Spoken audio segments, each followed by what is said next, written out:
पुण्यात्माओं, ठीक है, परमात्मा ने आपका पिछला संस्कार है, आपके अच्छे पुण्य हैं, आपको धन दिया है, माया दी है, ठीक है, अपना को मकान ठीक सा बना लीजिए, आधुनिक सुविधाएं भी प्राप्त कर लीजिए, आवश्यकता अनुसार, ज़्यादा नहीं। और एक गरीब व्यक्ति है जिसने केवल एक ही मकान मुश्किल से कमरा बना पाया है, एक रसोई मुश्किल से बनी हुई है, और एक ऐसा है कि जिसने 1 एकड़ में कोठी बना रखी है, और 2 और 3 4 मंजिल की भी, पता नहीं कितने मंजिलों की बना रखी है, लिफ्ट लगा रखी है, पता नहीं कितनी सुविधाएं उपलब्ध हैं। तो परमात्मा कहते हैं कि जो वो गरीब व्यक्ति जिसकी मकान की छत छान वो भी टूटी हुई हो, लेकिन वो भक्ति करता हो, वो परमात्मा को प्यारा है। और वो सुंदर महल में रहने वाला जो भक्ति नहीं करता, वो व्यक्ति अपना जीवन व्यर्थ कर रहा है। राम रटत दारिद्र भलो, टूटी घर की छान, वो सुंदर महल किस काम के, जहाँ भक्ति नहीं भगवान। उन घरों में ना जाने कब के बिजली गिर जाएगी। एक अखबारों में भी पढ़ी थी कि एक व्यक्ति के पास बहुत माया थी, ऐसी कोठी बना रखी थी उसने, ऐसे उसमें जीना चढ़ा रखा था इन पेड़ काड़ा कि उसमें लोडी ट्रक उसकी छत पर पहुंच जाता था। और फिर क्या हुआ, जब उसके अंत समय आया, किस दुर्गति से हुआ, उसी की पुत्री ने, जैसा कि समाचार पत्रों में सुना, उसी की पुत्री ने किसी आपसी संपत्ति की विवाद में वो पिता भी और सौतेली माँ भी और भाई भी, उसके बच्चे भी सारे काट डाले। उस व्यक्ति की कैसी दुर्गति हुई, जहाँ भगवान की भक्ति नहीं, ऐसे कहर टूट जाते हैं। और यदि वो प्रभु की शरण में होता, सद्बुद्धि देता भगवान, उसको भी सद्बुद्धि देता, अपनी बेटी को भी हिस्सा देता, ले बेटी तेरा भी तो भी मेरी तो संतान है, तो ऐसी व्यवस्था करा देता और मोक्ष देता। और भी बहुत से ऐसे प्रमाण हैं। बड़े बड़े जो सेठ थे, वो अपने ही हेलीकॉप्टर के अंदर क्रैश हो जाने से और वहाँ हार्ड खिंड गए। परमात्मा इन सब बातों को याद दिलाते हैं। ये नहीं कि हम ना मरेंगे या आप नहीं मरोगे, मरना सभी ने है, लेकिन जो भक्ति करके नहीं करता वो खाली जाता है सच्चे दरबार में, फिर उसका काला मुंह किया जाता है और 83 लाख योनियों में ठोक दिया जाता है। फिर परमात्मा हमें याद दिलाते हैं, राम रटत कन्या भली, साकट भलो न पूत, जैसे छेरी के गल में गलथना, जिसमें दूध न मूते। परमात्मा, जैसे हमारे समाज में एक विशेष पहले से कुछ ऐसी धारणा बनी हुई है कि हम पुत्र को महत्व ज़्यादा देते हैं और बेटियों को कम देते थे। अब तो बहुत परिवर्तन हो चुका है। वर्तमान में तो ऐसा विशेष नहीं रहा है, फिर भी जो भोले भाले हैं वो एकाधा वैसे किस उलझन में उलझा हुआ नहीं, पहले बहुत ज़्यादा था ऐसा। तो उस समय परमात्मा कह रहे हैं कि भाई राम रटत कन्या भली, बेटी बहुत अच्छी, हमें वो बेटी अच्छी है जो भक्ति करती है, और वो साकट पुत्र, वो पुत्र भी जो साकट हो, वो हमें कति आवश्यकता नहीं। साकट एक तो नास्तिक होता है, नास्तिक वो होता है स्वयं भक्ति नहीं करता पर और किसी को बाधा नहीं करता। साकट वो होता है स्वयं भी भक्ति नहीं करे और कोई जैसे उससे संबंधित और उसके अंतर्गत उसके प्रेशर में जितने व्यक्ति हों उन्हें भक्ति ना करने दे, स्वयं भी नहीं करे और उनको भी किसी न किसी कारण से परेशान रखे ताकि वो भक्ति ना कर सके। उसको साकट कहते हैं, साकट संत लैंग्वेज में। तो क्या बताते हैं कि राम रटत कन्या भली और साकट बलाना पूत, जैसे बकरी के गल में गलथना, बकरी के गल में एक थन जैसी खालड़ा लटका करता है गले में, सतन थन जैसा ही होता है, लेकिन वो किसी यूज में नहीं आता, ना उसमें दूध होता, ना वो पेशाब के काम आता। कहने का भाव ये है कि परमात्मा कहते हैं वो बेटा तो उस बकरी के गल में जैसे वो गलथना लटके, व्यर्थ का वजन, बेमतलब का बोझ, तो वो बेटा जो भक्तिहीन प्राणी है, वो बेटा उस पिता के गले में एक व्यर्थ का बोझ है। और वो बेटी अच्छी है जो भगवान के चरणों में लगी हुई है। अब जो बेटी भगवान के चरणों में लगी है और परमात्मा की भक्ति कर रही है, उसका विवाह होगा, उसका जीवन सफर होगा, प्रारंभ होगा। परमात्मा अपनी बेटी के लिए आगे से आगे उसके दुखों का निवारण करेगा और माता पिता चैन से अपनी भक्ति कर लेंगे। तो कहते हैं वो माता पिता के लिए बोझ नहीं बनेगी वो बेटी जो भक्ति करती है, और जो साकट बेटा भक्ति नहीं करता वो तो एक सिर दर्द है, वो वजन है जैसे बकरी के गल में गलथना जिसमें दूध न मूत, अर्थात यूजलेस। परमात्मा कहते हैं बेटा जाया खुशी हुई बहुत बजाए थाल, ये तो आना जाना लगा हुआ है ज्यों कीड़ी का नाल। अब जैसे राजा लोगों के यहाँ, पैसे वालों के यहाँ पुत्र उत्पन्न होता था तो खुशी मनाते थे बाजे बैंड बजा के, और गरीब व्यक्ति ने पुत्र होने की खुशी मनाने का तरीका ढूंढ रखा कि थाली बजाया करते थे, ये थाल पीटा करते। तो जहाँ भी कहीं आसपास थाली की बजने की आवाज़ आती तो आसपास गौहंड के व्यक्ति समझ जाया करते कि उनके घर में बच्चा होने वाला था, तो उनको लड़का उत्पन्न हुआ है। ये थाली बजाना लड़का उत्पन्न होने की पहचान होती थी। तो परमात्मा कहते हैं बेटा जाया खुशी हुई बहुत बजाए थाल, ये तो आना जाना लगा हुआ है ज्यों कीड़ी का नाड़े। 1 लाख जा रहे हैं, 1.25 लाख जन्म लेने के लिए आ रहे हैं, 1 लाख मर के जा रहे हैं, 1.25 लाख जन्म उत्पत्ति के लिए भागे आ रहे हैं, अलग अलग माताओं के गर्भ में प्रवेश कर रहे हैं। अब परमात्मा याद दिलाते हैं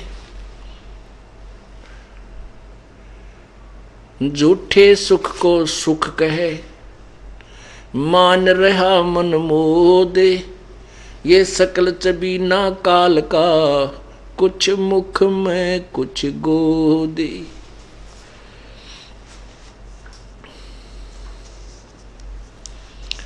इस झूठे सुख को सुख कहे और ये खुशी मान रहा है ना, ये अनजान मन,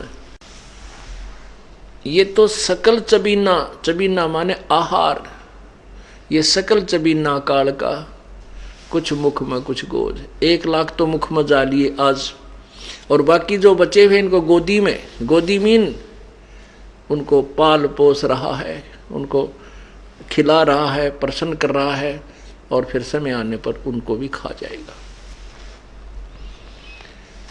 परमात्मा कैसा एग्जाम्पल दे रहे हैं। पतझड़ आवत देख कर, पतझड़ आवत देख कर बन रोवे मन माही, वो ऊंची डारी पात थे अब पीले हो जाही। अब क्या बताता है परमात्मा, क्या बताना चाहते हैं कि भोली आत्माओं, आप यहाँ स्थिर नहीं हो, ये आपका मकान नहीं, आपका घर नहीं है, आपका ठिकाना नहीं है, ये लोक आपका नहीं है। आज यहाँ जन्मे हो, मृत्यु होगी, ना जाने कहाँ नरक में डाले जाओगे। कोई पुण्य है उनको स्वर्ग में रखा जाएगा, और पुण्य स्वर्ग में समाप्त होते ही आपको तुरंत नरक में डाल दिया जाएगा। नरक का पीरियड समाप्त होते तुरंत आपको चलता कर दिया जाएगा यहाँ 84 लाख योनियों। ऐसे ही मरते रहोगे, आते रहोगे, जाते रहोगे। इसलिए बताया है कि जैसे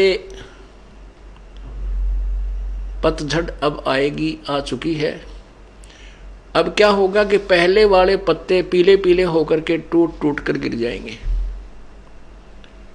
और तुरंत ही नई कोपल फूट आएंगी और कुछ दिनों में वो पत्ते का रूप धारण करके हवा में ऐसे लहला रही होंगी। और 1 वर्ष तक वो मस्ती मार लेंगी, फड़फड़ फड़फड़ कर लेंगे। 1 वर्ष के हो सकता बीच में टूट जाए, बीते तूफान आ जाए तो वृक्ष ही गिर जाए, वो तो अलग से है। लेकिन ज़्यादा से ज़्यादा उनकी आयु कहते हैं 1 वर्ष के बाद वो जो अब मस्ती मार रहे हैं वो पीले होकर गिर जाएंगे। ये आप जी को हमें समझाने के लिए प्रभु ये हमें एग्जाम्पल दे रहे हैं। क्या बताते हैं? साथी हमारे चले गए, साथी हमारे चले गए, हम भी चलनहार, कोई कागज में बाकी रह रही, तात लगी है वार। परमात्मा हमें बताते हैं कि आपके जो पहले कोई मित्र, रिश्तेदार, भाई बहन या माता पिता, दादा दादी आपके साथ रहा करते, वो चले गए। अब आप भी चलने वाले हो। परमात्मा कह रहे हैं कोई कागज में बाकी रह रही, वो समय ना आया है जिस दिन वो बटन स्विच ऑफ करेगा तेरे जीवन का काल। वो कागज में बाकी रह रही है, कोई समय शेष रह रहा है तेरा। जिस दिन वो आएगा तो भी सारे काम को, चाहे आप बस में हो, विदेश गए हो, किसी भी कारण से आपको वहीं का वहीं, आपका एक श्वास भी एक्स्ट्रा आपको नहीं मिल पाएगा।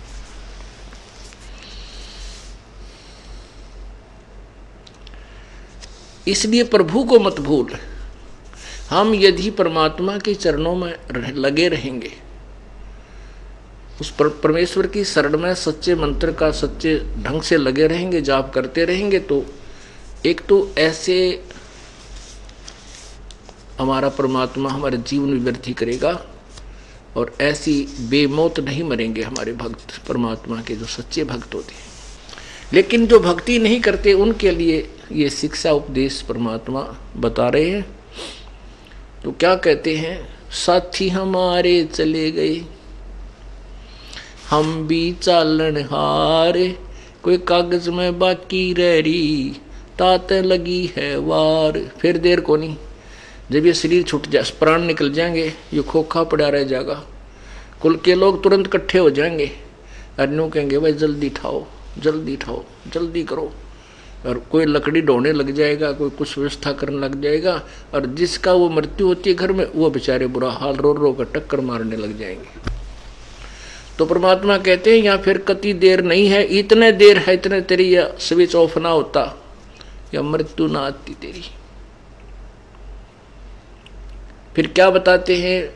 आगे गए ना बावड़े, जो पहले चले गए वो तो तूने देखे नहीं, आगे तेरे पास नहीं आएंगे, नहीं आए।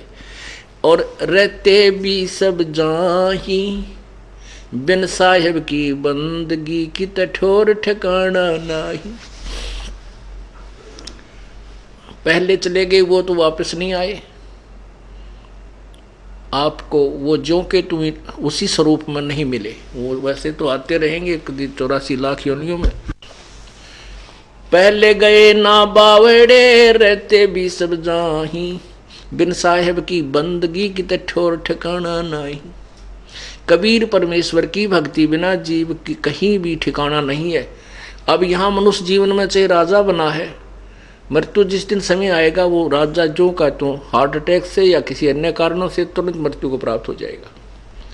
उसके बाद फिर नरक जाएगा या स्वर्ग जाएगा, जैसे उसके पुण्य होंगे तो वहाँ स्वर्ग गया, स्वर्ग में समय पूरा होती, ऐसे ही चला चली कर देंगे। चलो फिर नरक में फिर 84 लाख योनि, कुत्ते की जुन्नी पाई, कुत्ता मृत्यु हो गया, फिर गधे की पाई, गधे में मृत्यु हुआ, आगे फिर और अन्य प्राणियों में। कहती हैं किते ठिकाना कौन। आज कोठी बनाई है, एक व्यक्ति एक शहर में बहुत बड़ी कोठी बनाई उसने मेन रोड के ऊपर, और उसमें एक मार्केट टाइप बिल्डिंग बनाई जिसमें सैकड़ों दुकान बनाई, और बना रहा था वो सैकड़ों दुकान। और उसका उद्देश्य था कि ये कम से कम भी 2-4 लाख रुपए डेली का मुझे लाभ देगी, इतना पैसा मेरे जो है ना कमाऊंगा। वो क्या कर रहा था कि आधी बिल्डिंग बन चुकी थी, आधी शेष थी, वहाँ मजदूर जो काम करते थे उनको पैसे दे करके वहीं पटड़ा गाल कर स्नान करने लग गया। गर्मियों के दिन थे, स्नान करके अपना जो है ना तैमंद धोती बांधी थी और बांधते ही हार्ट अटैक हो गया, वहीं का वहीं लुढ़क गया। वो मजदूर वहीं पर अपने कुछ नोट नाट गिनती कर रहे थे, वहीं बैठे थे, कुछ चले गए थे। 1 सेकंड में मृत्यु होगी और वो उसकी प्लान नो की नो रहेगी।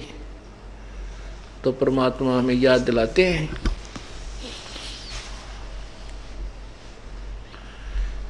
भाई आगे गए ना बावड़े, आगे गए ना बावड़े रहते भी सब जान, और बिन साहेब की बंदगी कहीं ठोर ठिकाना ना, कितने ठिकाना नहीं तेरा उस परम पिता परमेश्वर कबीर जी की भक्ति बिना।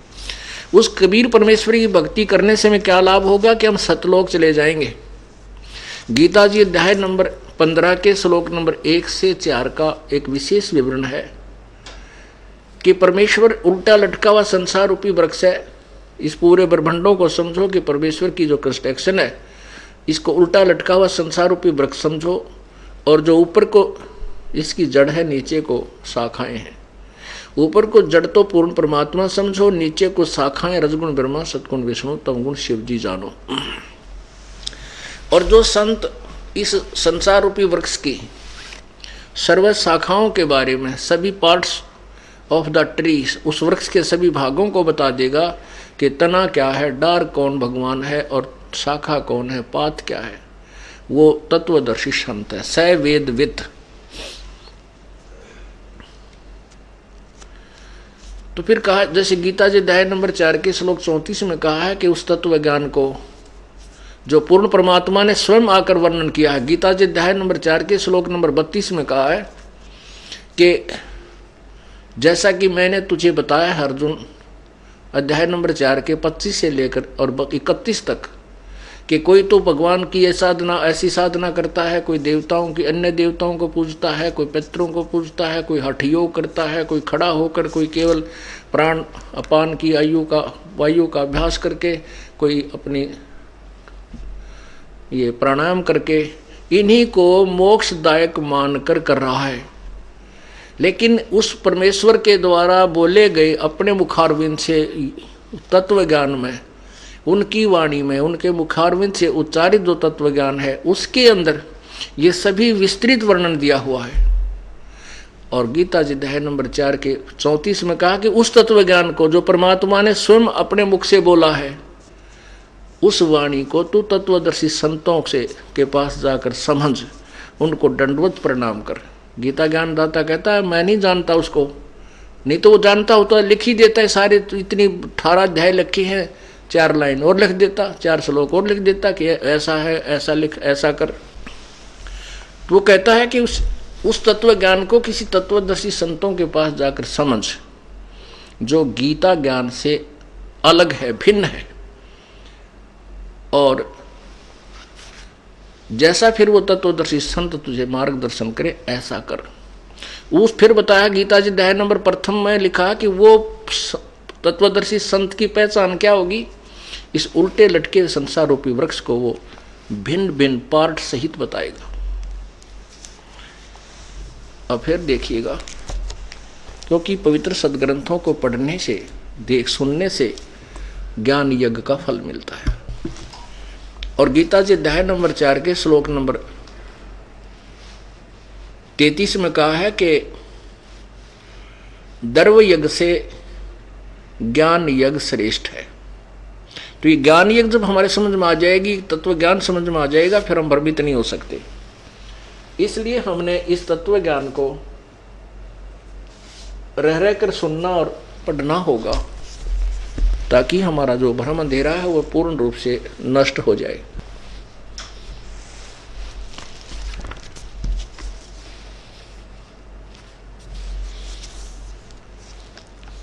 ये देखिएगा पवित्र गीता जी,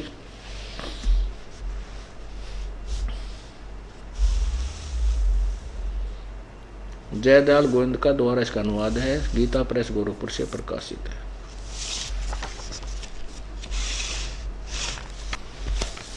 अध्याय नंबर 4 और श्लोक नंबर यहाँ 25 से प्रारंभ करते हैं। अब क्या बता रहा गीता ज्ञानदाता कि दूसरे योगी जन यानी साधक देवताओं की पूजन रूप यज्ञ का भली भांति अनुष्ठान किया करते हैं। अब यज्ञ माने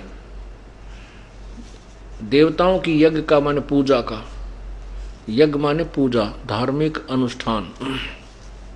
कुछ तो देवताओं की पूजा क्या करते हैं, अन्य योगी जन ब्रह्मग्नौ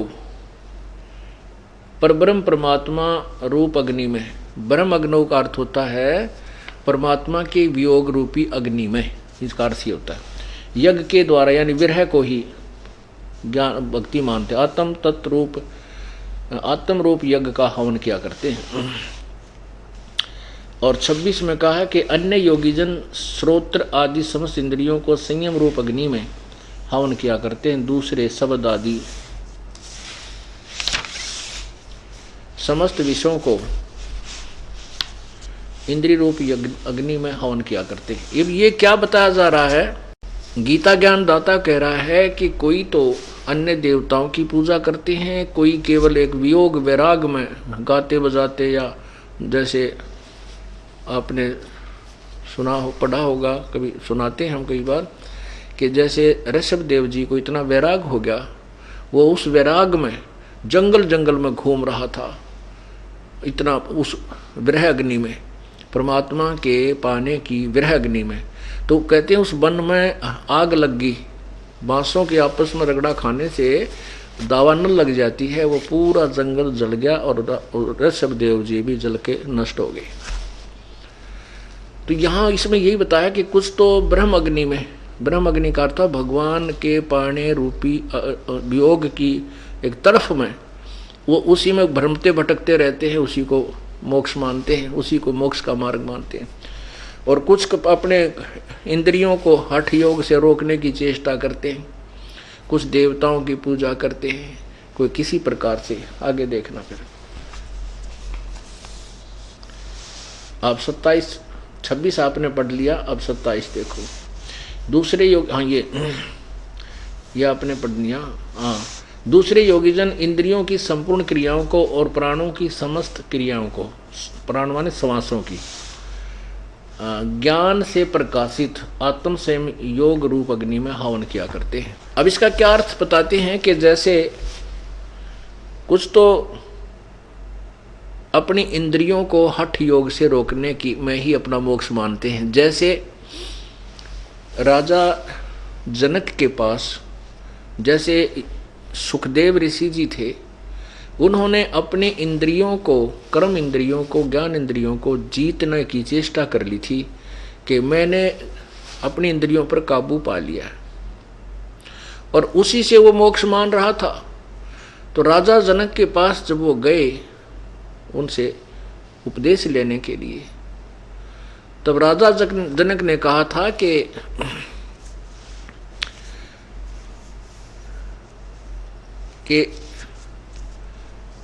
जनक के पुता ना, उसके व्यास के पुत्र, आपने इन इंद्रियों को रोक तो लिया, लेकिन अस्थायी तौर से, ये ना तो किसी की रुकी आज तक। कहते हैं ऐसा योग कमाया पूता, क्या हुआ जो इंद्री धूता। इंद्री कर्म लगाओ किसके, जैसे जिह्वा लेप नहीं मधुरस के। और फिर परमात्मा ने, कबीर परमेश्वर ने बताया है, कहते हैं शब्द सप्रस रूप रसगंध, ये 5 प्रकार के विकार होते हैं जिनसे ये प्राणी, जिनके कारण ये प्राणी अपने जीवन को बर्बाद कर देता है। शब्द का अर्थ होता है जैसे कानों का रस लेना, मीठी मीठी आवाज़, जैसे गाने बजाने इन पर आदमी इतना प्रभावित हो जाता है, बस की बात नहीं रहती। तो कहते हैं कुरंग, एक मृग को कुरंग कहते हैं, उसमें विषय का विकार, उसके अंदर कान के से शब्द सुनने के विकार होता है। वो इतना विवश होता है कि शिकारी लोग उनको पकड़ने के लिए एक ऐसी धुन तैयार करते हैं सारंगीत है, वो इतना प्रभावित हो जाता उन कानों के शब्द के कारण कि उस शिकारी के सामने आकर के ऐसे गर्दन रखकर आनंद लेने लग जाता है। और वो उसकी टीटवी पकड़ लेता है धर के सरंगी ने और बांध देता है उसको रस्से से, और फिर उसका मांस न्यारा बेचे, चाम न्यारा बेचे। और सप्रस जो है उसने, कुरंग ने अपने एक विकार के कारण, एक इंद्री के कारण, कान इंद्री के कारण अपना जीवन बर्बाद कर दिया, न्यौछावर कर दिया, खत्म कर दिया। और फिर सप्रस, ये संतान उत्पत्ति की जो प्रेरणा है, इसको सप्रस कहते हैं।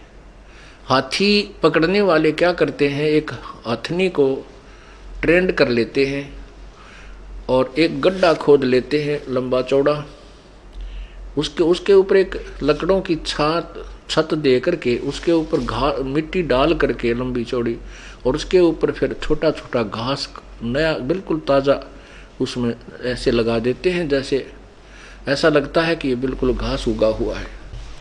उस हथनी को भेज देते हैं उन हाथियों के झुंड में, वो ट्रेंड होती है और वो जाकर के उन हाथियों को सप्रस करती है, उनको प्रेरणा करती है, उनके अंदर रजोगुण उत्पन्न कर देती है।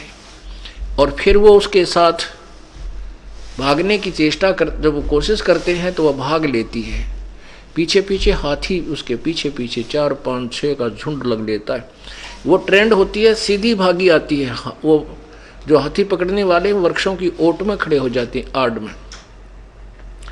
वो हथनी एक बार तो सीधी भागी आती है, हाथी उसके पीछे पीछे भाग रहे होते हैं, वो एकदम साइड काट के और फिर ऐसे ऐसे घूमकर न्यू भाग लेती है, ऐसे फिर सीधी भाग लेती है। हाथी फिर सीधे ही भागे आ जाते हैं, वो अंधे हो जाते हैं, नहीं देखते आगे क्या है, नहीं तो हाथी सूंघ सूंघ के कदम रखता है, तो एकदम वो उन गड्ढे में आकर गिर जाते हैं जो वो लकड़ी से छत दे रखी थी, और वहाँ रो चंगाड़ मारे, बुरा हाल करे। फिर उसके अंदर उसको हाथी पकड़ने वाले फिर ऊपर से उनका भाले ठोक के खूब उनको नचा के कुदा के भूखे रख के, जो वो कति ऐसे हो जाते हैं तब उनको पकड़ के बाहर और नगर नगर गांव गांव में उनकी दुर्गति करते हैं, उनसे फिर भीख मांगते हैं उनके ऊपर बैठ के।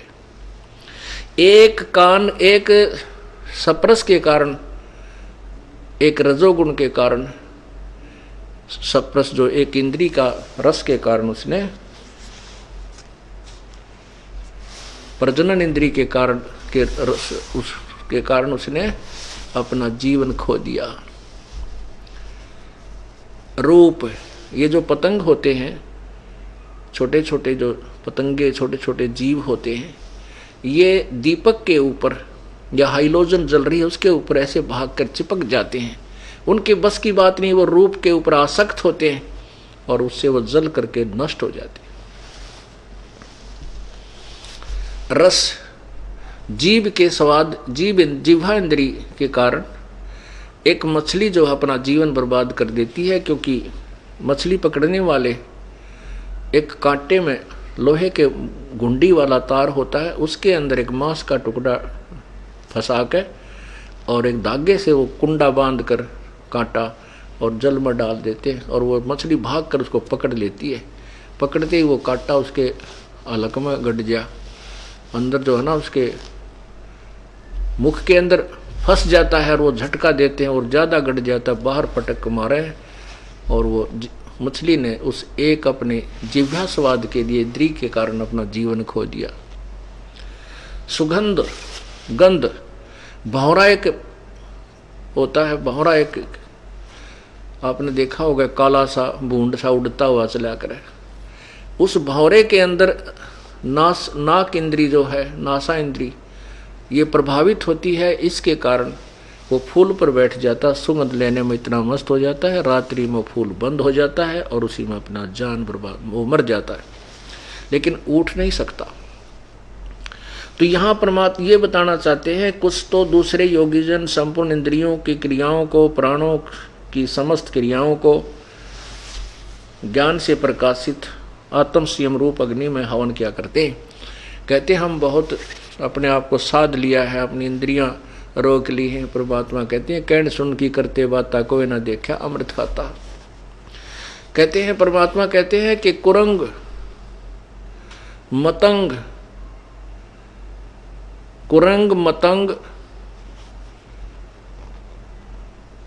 सरंग और भरंगा इंद्री एक ठग्यो तिस अंगा। होय होय। कुरंग मतंग पतंग भरंग और सरंगा इंद्री एक ठग्यो तिस अंगा, और तुम मेरे संग पांचों प्रकाशा, ये योग युगत की झूठी आशा।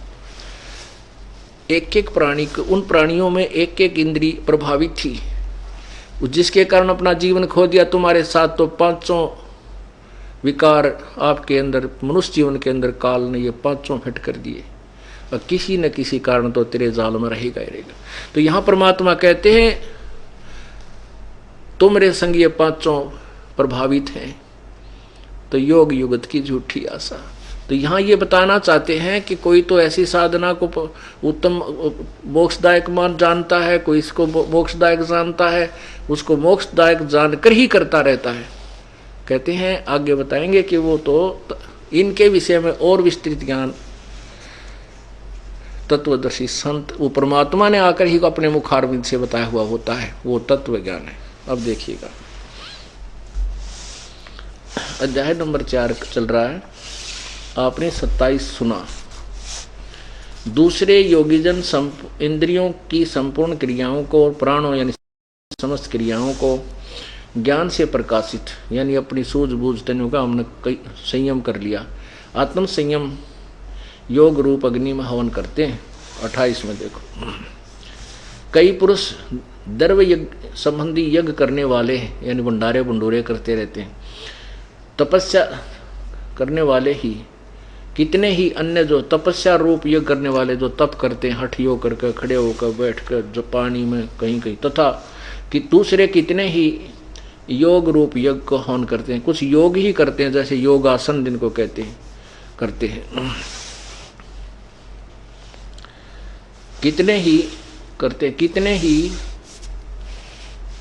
अहिंसावादी तीक्ष्ण व्रतों से युक्त यत्नशील पुरुष स्वाध्याय रूप यज्ञ, ज्ञान यज्ञ करने वाले हैं। अब देखो, कहते कुछ तो बेचारे इसे जबरदस्त इतना तप, इतना भयंकर जो है ना कष्ट सहन करते हैं, तीक्ष्ण, जैसे आपने जैनी साधु देखे होंगे, पैरां तर नंगे, मुंह पर पट्टी बांध लेंगे, कहती है इसी को मोक्ष मानते हैं। कहते नावा भी कोई ना कदे, कुछ ऐसे हैं जैनियों में कि स्नान भी नहीं करना है, स्नान करने तो जीव मर जाएंगे। अरे तेरा बोला पैदल चालो फिर कितना मार दो तुम, मतलब अब बिना ज्ञान के, बगैर तत्व ज्ञान के ऐसे कहते हैं। सभी अपनी अपनी साधनाएं ऐसी ऐसी कर रहे हैं। कुछ स्वाध्याय, जैसे किसी ने बता रखा गीता जी का एक पाठ डेली कर लिया करो, एक अध्याय, ओहो बेड़ा पार हो जाए। कहते इस स्वाध्याय से ही कोई मोक्ष मानते हैं? नहीं। अब कहते हैं इस सारे तत्व, इस सभी के विषय में तत्व ज्ञान से निर्णय होगा। वो परमात्मा ने स्वयं अपने मुखारविंद से बोला हुआ है। ये इसका, ये इस पवित्र गीता जी के ज्ञान को हमने इस तरीके से समझना है, जो इसका वास्तविक लाभ हमें मिलेगा। अब देखना अध्याय नंबर 4 का आपने ये 28 तक सुन लिया। अब 29, 30, दूसरे कितने ही योगीजन अपान वायु में प्राण वायु को हवन करते हैं, वैसे ही अन्य योगीजन प्राण वायु में अपान वायु को हवन करते हैं। अन्य कितने ही नियमित आहार, यानी कुछ कम आहार करने वाले प्राणायाम प्रायण पुरुष प्राण और अपान की गति को रोककर प्राणों को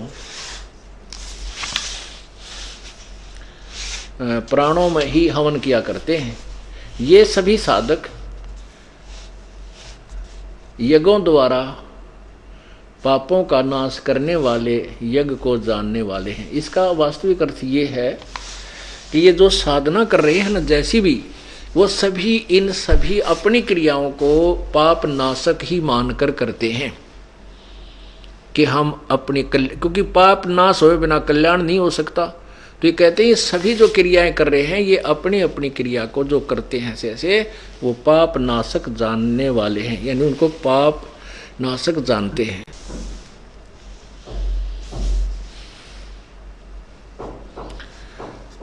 अब आपने 29-30 में क्या पढ़ा कि कुछ तो योगी जन अपान वायु में प्राण वायु को हवन करते हैं।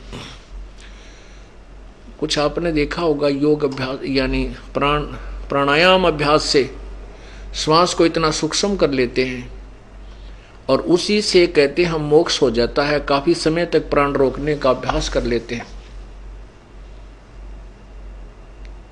और कहते हैं बस इसी से ये मोक्ष हमारा तप बन रहा है, साधना बन रही है। कहते हैं नहीं, परमात्मा कहते ऐसा नहीं।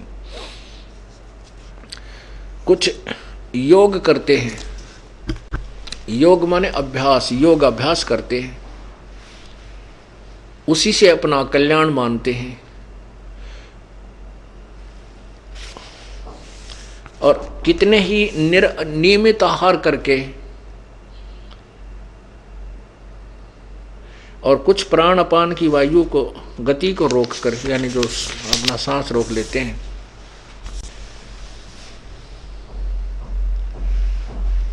आगे बताया है कि ये वैसे तो सभी समझते हैं कि हम जो साधना कर रहे हैं वो पापनाशक, उनको पापनाशक ही जानते हैं। आगे बताया है कि हे कृष्ण, हे कुरुश्रेष्ठ अर्जुन, ये देखिएगा 31 फिर पढ़िए।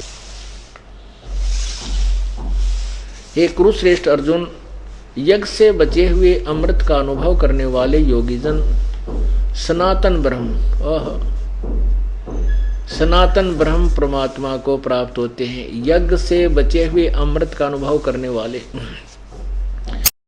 यज्ञ करने वाले पुरुषों के लिए तो यह मनुष्य लोक भी सुखदायक नहीं है, तो फिर परलोक कैसे हो सकता है, सुखदायक हो सकता है।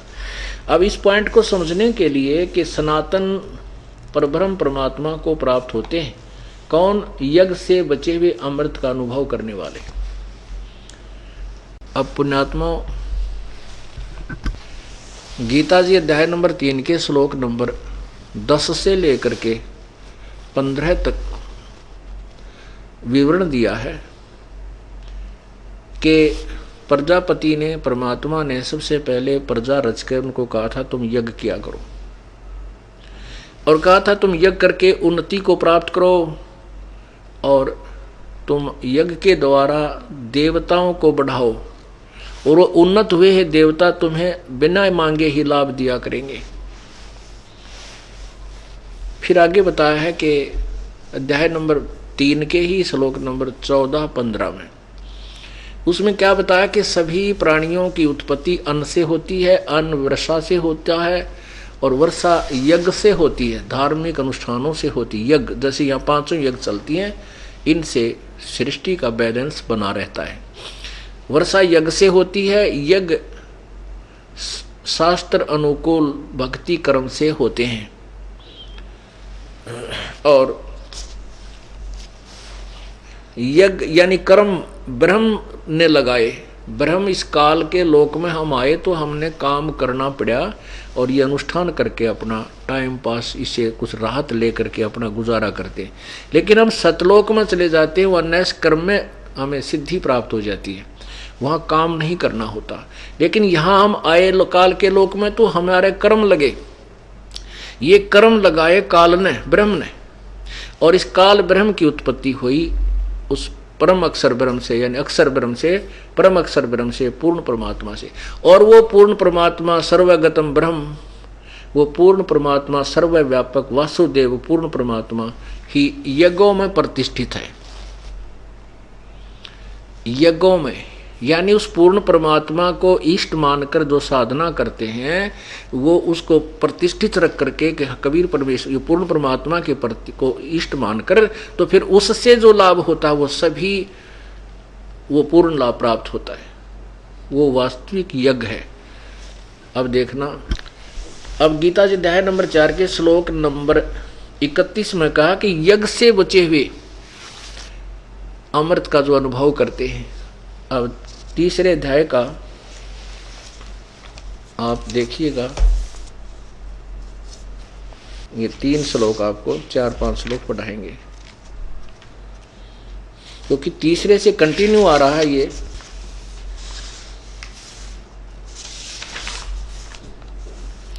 देखिए अध्याय नंबर 3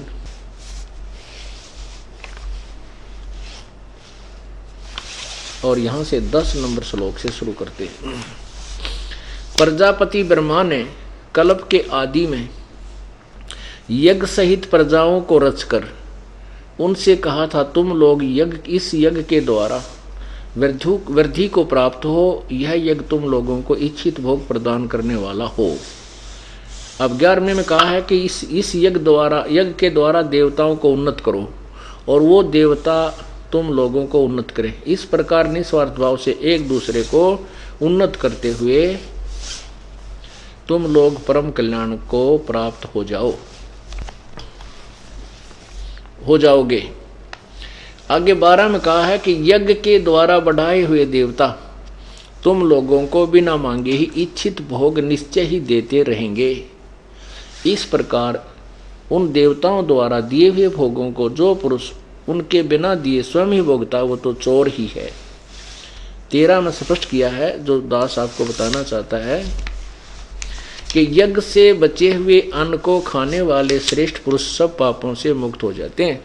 जो पापी लोग अपने शरीर पोषण करने के लिए ही अन्न पकाते हैं वे तो पाप को ही खाते हैं। अब देखो 14 और 15 में स्पष्ट किया है कि संपूर्ण प्राणी अन्न से उत्पन्न होते हैं। अन्न की उत्पत्ति वृष्टि से होती है, यानी वर्षा से, वृष्टि यज्ञ से होती है और यज्ञ विहित कर्मों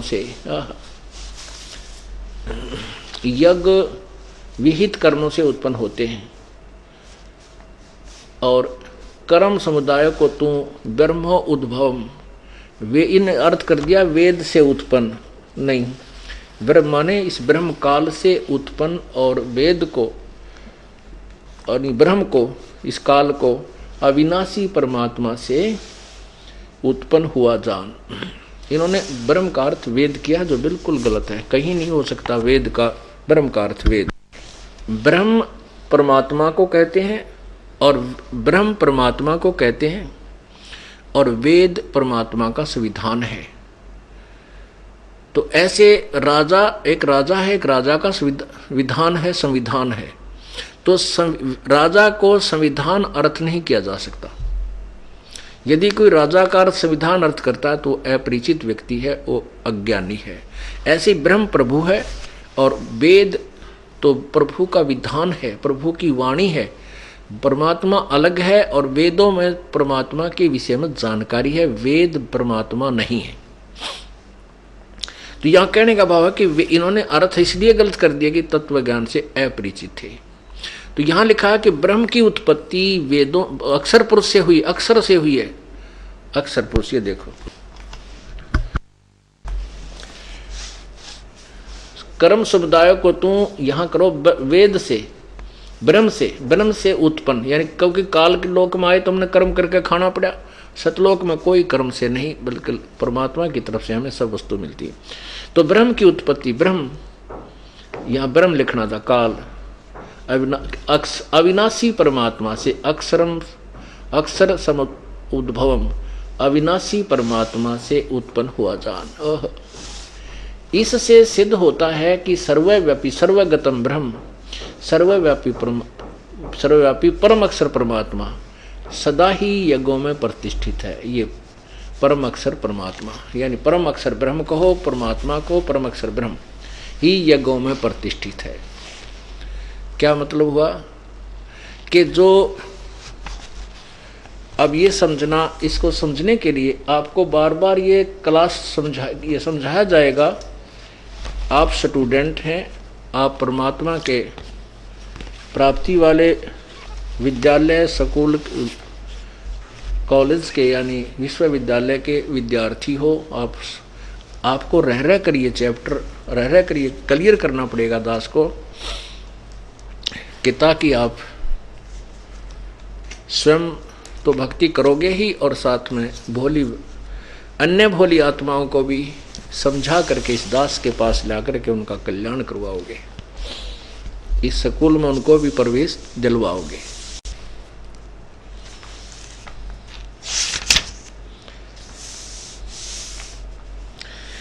अब जैसे आपने गीता जी अध्याय नंबर 3 का श्लोक 10 पढ़ा, उसमें कहा कि प्रजापति ब्रह्मा ने, वैसे तो प्रजापति का अर्थ कुछ और होता है, ये प्रजापति ब्रह्मा को मानते हैं, हम इसको ज़्यादा पछड़े ना पड़ के अपना उस उद्देश्य को सिद्ध करते हैं।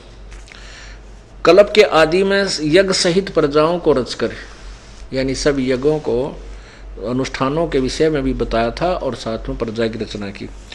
तुम लोग यज्ञ के द्वारा उन्नति को प्राप्त हो, वृद्धि को प्राप्त हो, और तुम लोगों को यह यज्ञ तुम लोगों को इच्छित भोग प्राप्त कराए। 11वें में लिखा कि यज्ञ के द्वारा देवताओं को उन्नत करो। अब आपने ये भी पढ़ा है कि उस यज्ञ में प्रतिष्ठित वो परम अक्षर ब्रह्म है, और उस परम अक्षर ब्रह्म से ही ये ब्रह्म की उत्पत्ति हुई। वो सर्वगतम ब्रह्म, वो सर्वव्यापी अक्षर ब्रह्म यानी परम अक्षर ब्रह्म यानी परम अक्षर परमात्मा ही यज्ञों में प्रतिष्ठित है। अब यहाँ देखिएगा कि जैसे हमने एक भक्ति रूपी पौधा लगाना है, तो ये है पूर्ण परमात्मा रूपी मूल। जैसा हमने प्रारंभ किया था, इसको कहाँ से हमने प्रारंभ किया था? 15वें गीता जी अध्याय नंबर 15 के श्लोक नंबर 1 से 4। हम इसको समझाना के लिए आपको विस्तृत विवरण बता रहे हैं कि ये एक उल्टा लटका संसार रूपी वृक्ष है, जो जमीन से बाहर दिखाई देता उसको हम पेड़ बोलते हैं, वृक्ष कहते हैं। और इसका ये तना मोटा तना कहलाता है, ये हिस्सा, ये पार्ट जो है ये मोटी डार कहलाती है, फिर आगे शाखाएं कहलाई जाती हैं, ये पत्ते हैं। तो इसमें बताया गीता जी अध्याय नंबर 1 में कहा कि ऊर्ध्व मूलम अधः शाखम, ऊपर को मूल वाला और नीचे को शाखाओं वाला।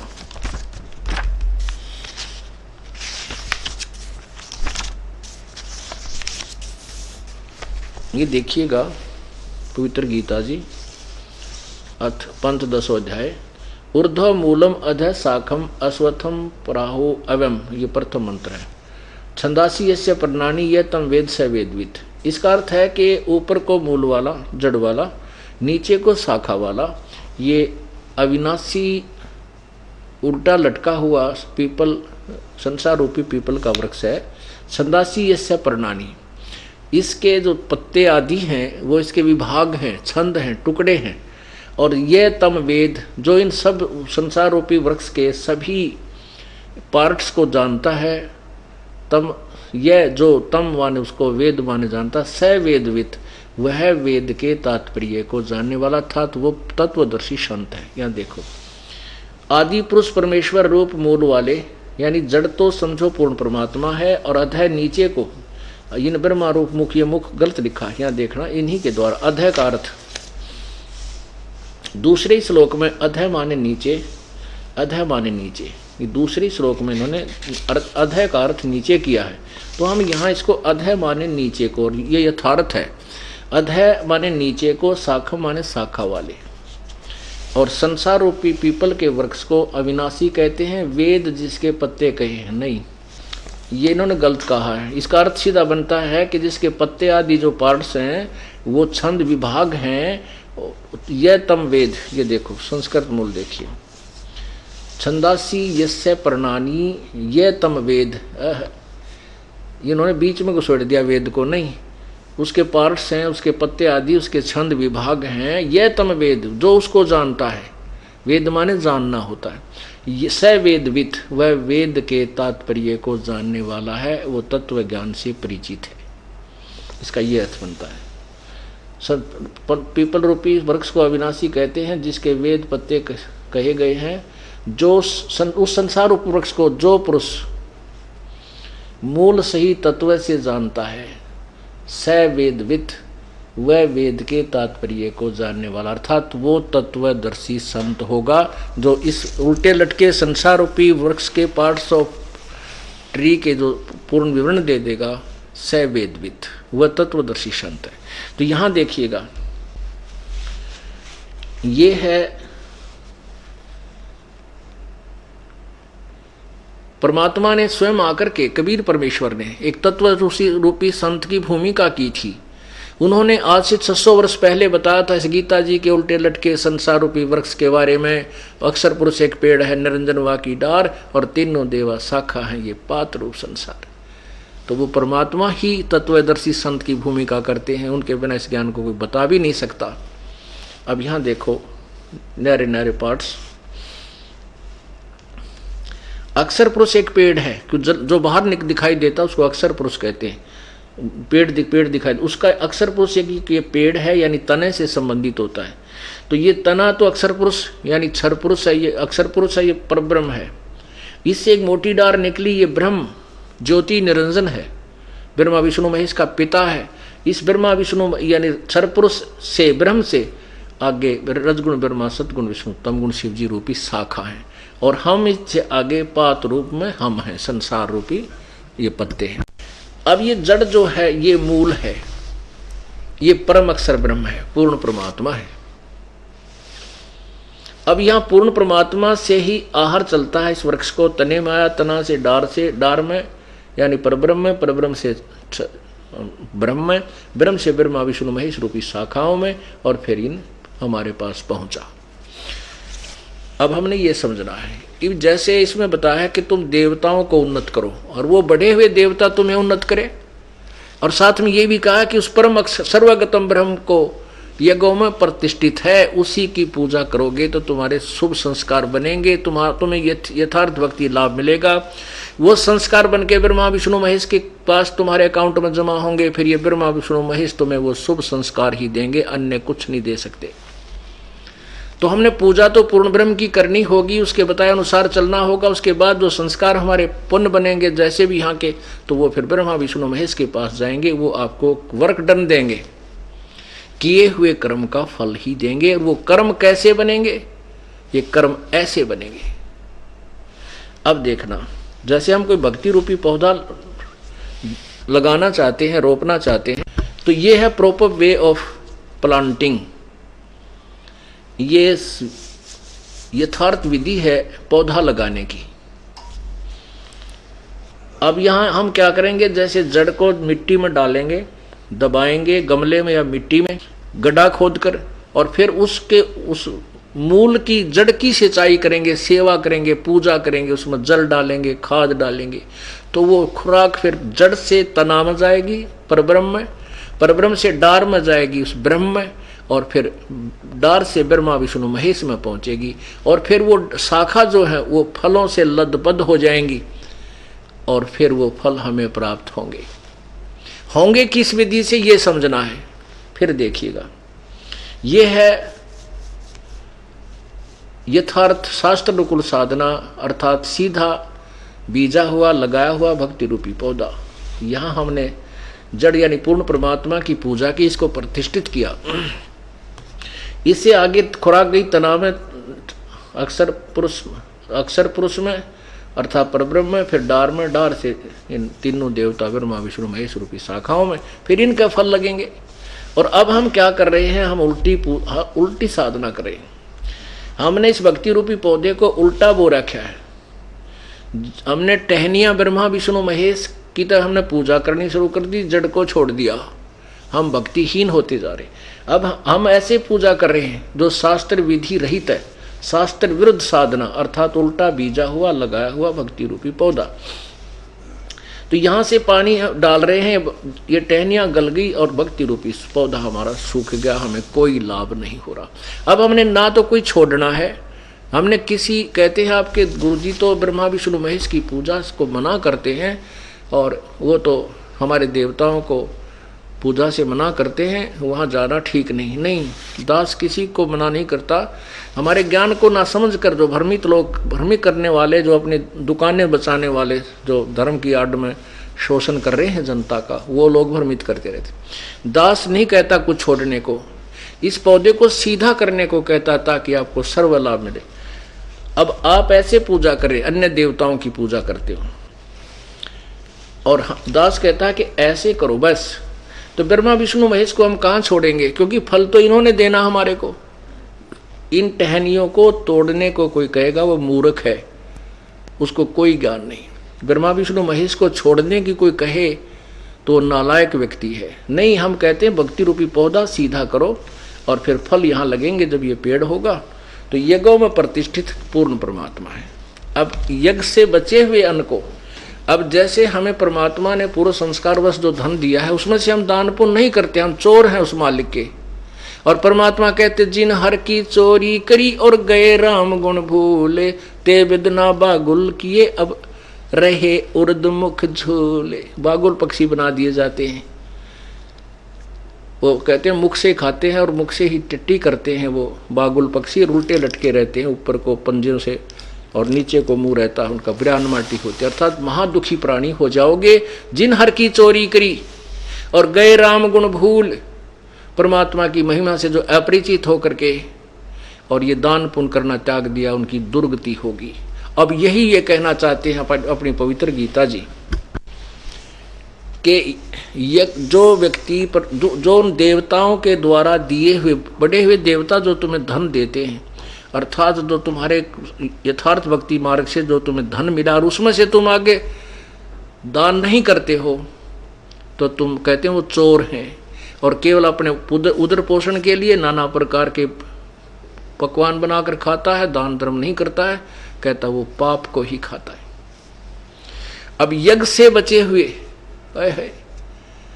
यज्ञ से बचे हुए अन्न को खाने वाले,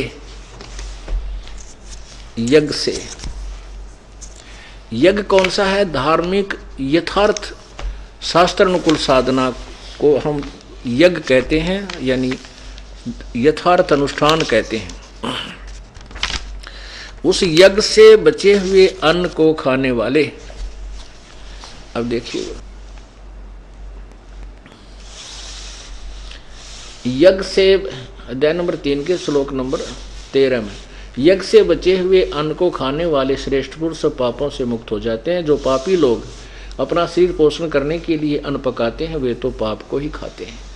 अब 14-15 में स्पष्ट किया है कि संपूर्ण प्राणी ये अन्न से उत्पन्न होते हैं। अन्न की उत्पत्ति वर्षा से, वर्षा यज्ञ से होती है और यज्ञ शुभ कर्मों से, शास्त्रानुकूल कर्मों से होने वाले हैं। और कर्म तो काल ब्रह्म के द्वारा उत्पन्न किए जान, और ब्रह्म काल की उत्पत्ति अविनाशी परमात्मा से उत्पन्न हुआ जान, और इससे सिद्ध होता है कि वह सर्वगतम ब्रह्म, सर्वव्यापी परमेश्वर, परम अक्षर परमात्मा सदा ही यज्ञों में प्रतिष्ठित है। अब यहाँ से प्रसंग उठा था, वहाँ गीता जी अध्याय नंबर 4 के श्लोक नंबर 31 में कहा कि यज्ञ से बचे हुए अन्न को खाने वाले श्रेष्ठ पुरुष पापों से बच जाते हैं। क्योंकि जो साधना शास्त्र अनुकूल नहीं करे वो तो पाप कर रहे हैं, साधना करते तो भी पाप कर रहे हैं, और जो शास्त्र अनुकूल साधना करते हैं वही पापों से, उन होने वाले शास्त्र विरुद्ध साधना से होने वाले पापों से वही बचते हैं जो यथार्थ साधना पूजा करते हैं।